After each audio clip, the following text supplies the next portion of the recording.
So as we know from the previous videos that we have learned for the periodogram, it is basically found to be a proportional to the squared magnitude of the discrete time Fourier transformation of the finite length sequence that we have denoted in the learnings of the periodogram by x suffix capital N as a function of small n, so that it was found by applying a rectangular window to the random process. Generally we represent x of n here.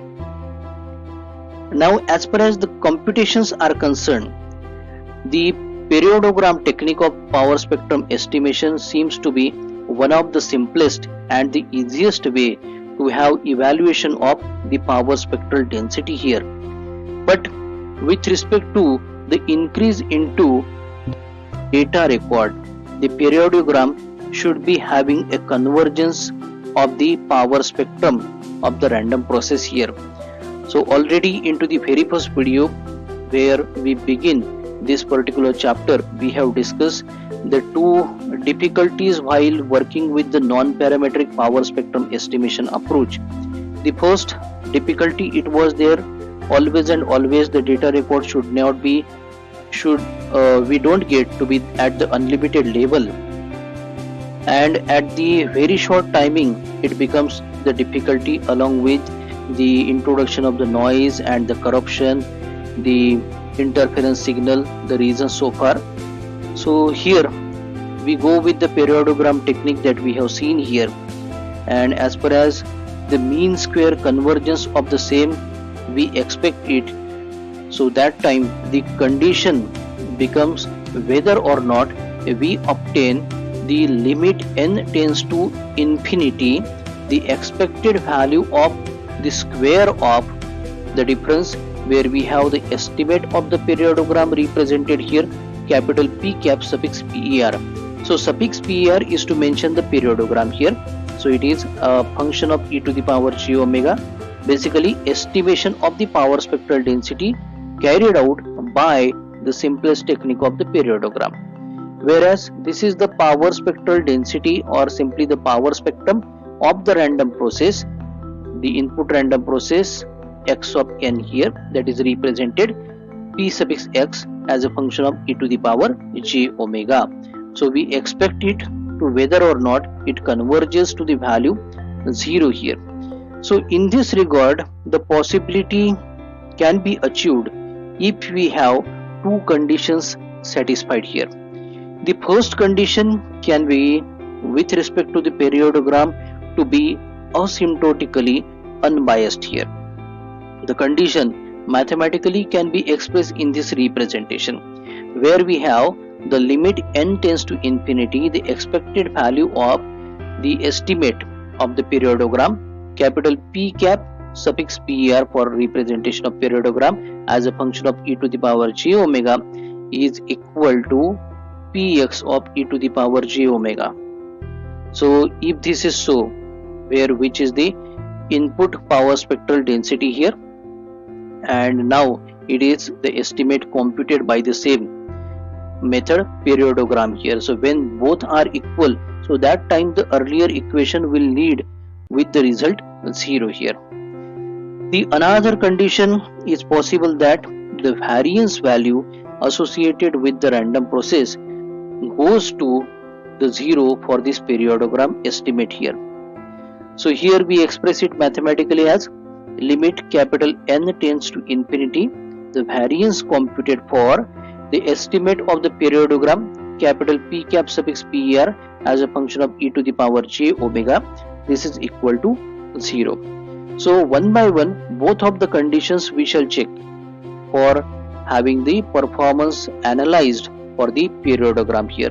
The first condition is to with respect to the periodogram bias here, and the second condition is with respect to the variance here. So let us start with the first one. So we call it to be a periodogram bias here. So in order to have the computation of the periodogram bias here, we begin to start finding the expected value of the estimation of the autocorrelation sequence. So autocorrelation sequence generally we represent by small r suffix x as a function of k, and the estimate here we represent with small r cap suffix x as a function of k here. So the expected value or the mean value of the same mathematically can be given by this expression. So here we have E, expected value of r cap suffix x of k. So here we have the averaging 1 upon capital N, small n tends to 0 to up to capital N minus L minus k, the summation carried out for the expected value of x of n plus k in multiplication to the conjugate of x of n here. To the next step, the simplification we can make it in terms of the autocorrelation sequence, where we write it to the form 1 upon n as it is, summation as it is, and here this will be converged to the autocorrelation sequence r suffix x as a function of k here, which can again be simplified to the form, here we write capital N minus k divided by capital N into the same autocorrelation sequence here. So summation is also completely absorbed in this particular representation. So this is the expected value of the estimate of the autocorrelation sequence in terms of the original autocorrelation here. Now here we can have the use of conjugate symmetry property of the estimate, that is r cap suffix x of k here. So this property can be mathematically given by this expression, where we write capital E for the estimate r cap suffix x of k obtained by having this particular autocorrelation sequence r suffix x of k multiplied by, here we have w suffix b as a function of k here. So this w suffix b is with respect to the window that we opt for making the random process at the finite level for summation purpose here. So here in this particular expression, what w suffix b is nothing but, here we have the range specified, w suffix b of k opts the value capital N minus mod k divided by capital N, or mod k less than or equal to capital N, and when mod k is greater than capital N, it opts the value 0. So this is nothing but the Bartlett triangular window. Into the original periodogram here we have used a rectangular window, whereas to have introduction of the bias condition we are switching to the Bartlett window, which is triangular into the nature. So therefore the estimate of the autocorrelation becomes a biased one. The estimation of the autocorrelation is represented by, here we have capital small r cap suffix x as a function of k here. Now next to that, this expected value of the periodogram estimate that we have represented, capital E of capital P sub cap suffix per as a function of e to the power j omega, computed this way. So here we substitute it from the previous equation, summation k is equal to minus n plus 1 to capital N plus 1, and this is the estimate of the autocorrelation sequence here.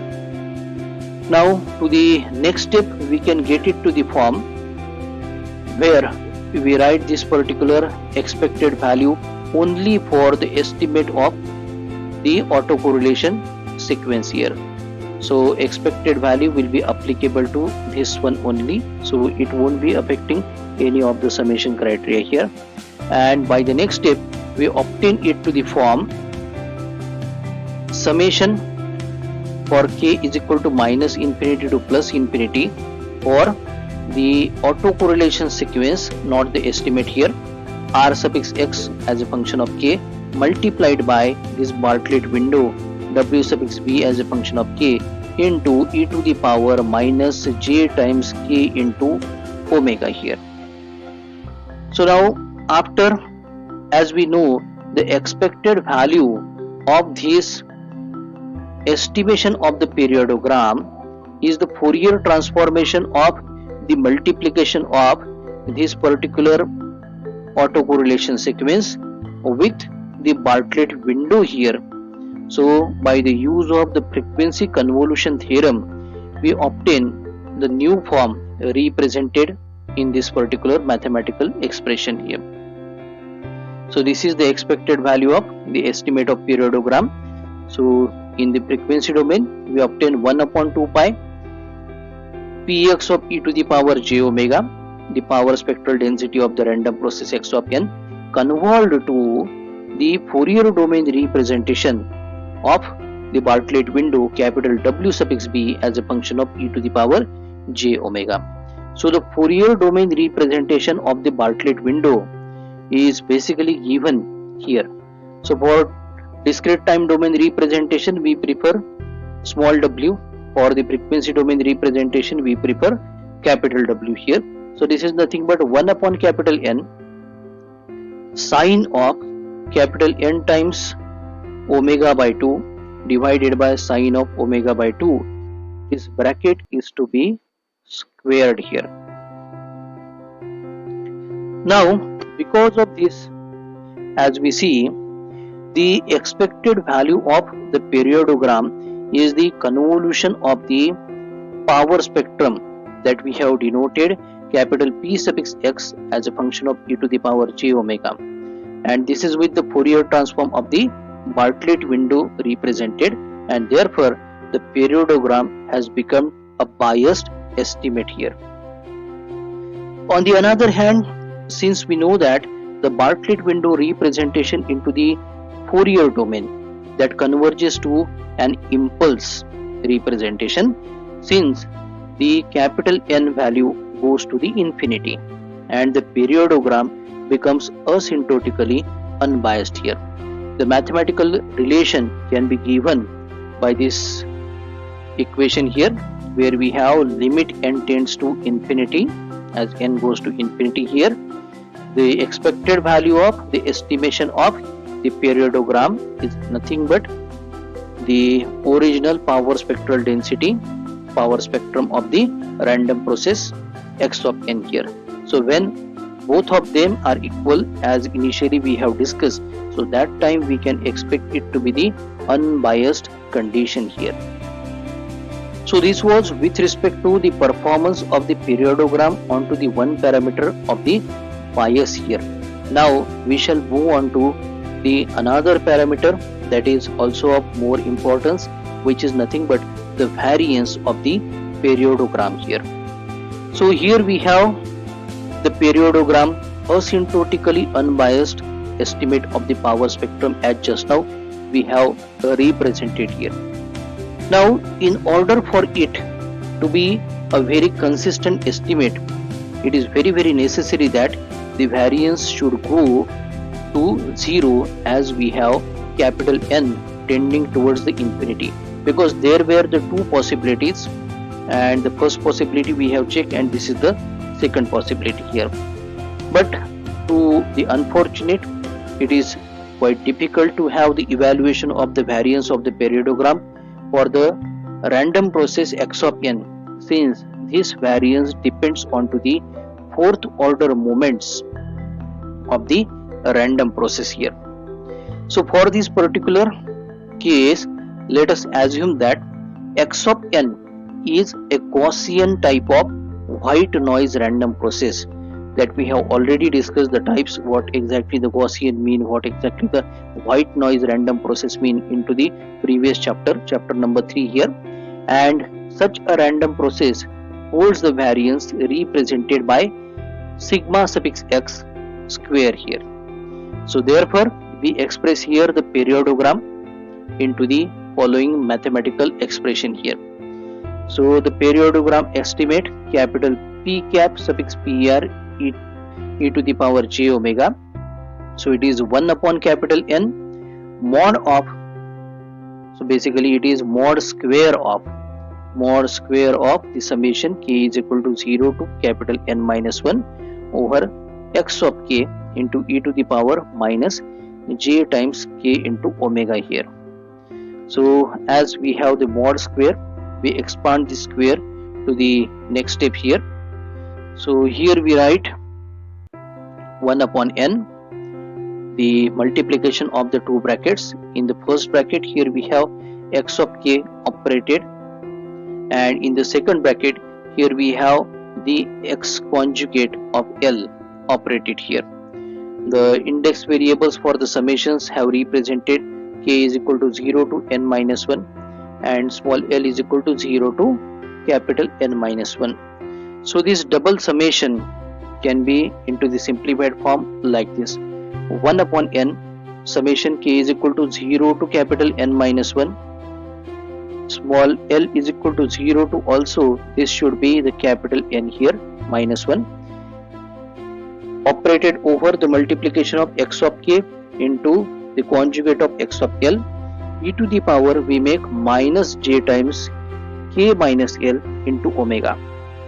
So from this, the second order moment of the periodogram we can express as the estimate of, here we have the estimate of the capital P cap periodogram for the function of e to the power j omega 1, and the second case is of capital P cap suffix periodogram as a function of j times omega 2 here. So this can be further expressed by the expression where we had 1 upon capital N square, we have the 4 times summations.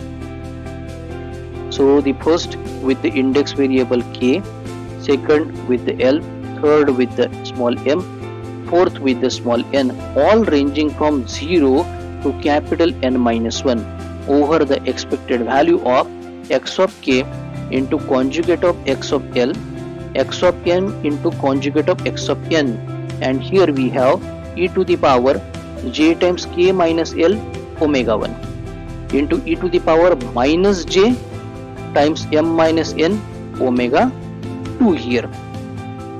So this completely depends on to the fourth order moments of the random process x of n here. Now if we have the selection of the complex type of the Gaussian random variable, the moment factorizing theorem we can have into the use, and the term that we have represented onto the RHS of the previous equation can be resolved into the two parts like this here. So here we have the first term onto the RHS, the expected value of x of k multiplied to the x conjugate of L. Expected value of x of m into x conjugate of n is multiplied to the same. So this is the product of the two expected values here into the first term, which is further added to the expected value of x of k to the conjugate of x of n, and expected value of x of m to the conjugate of L is further multiplied to the same. So now this representation of the same we can substitute to the previous equation, and there it will be the two terms obtained for the same periodogram onto the RHS here. So now we expect the first term with the simplified form given into the next expression, where we have 1 upon capital N square, summation k is equal to 0 to capital N minus 1, another summation small m is equal to 0 to capital N minus 1. Here we have the fourth order represented. Sigma suffix x to the power 4 is nothing but sigma suffix x to the power 4 here. Similarly, thereupon we obtain the second term that simplifies to the form we get 1 upon capital N square, summation k is equal to 0 to capital N minus 1, another summation m is equal to 0 to capital N minus 1. Here we have sigma suffix x to the power 4 in multiplication to e to the power minus j k minus L omega 1 here, whereas again we have e to the power plus j in multiplication to k minus L into omega 2. So here we write it into the separate forms corresponding to the summations. and take out this particular representation of sigma suffix x to the power 4 outside along with 1 upon n square here.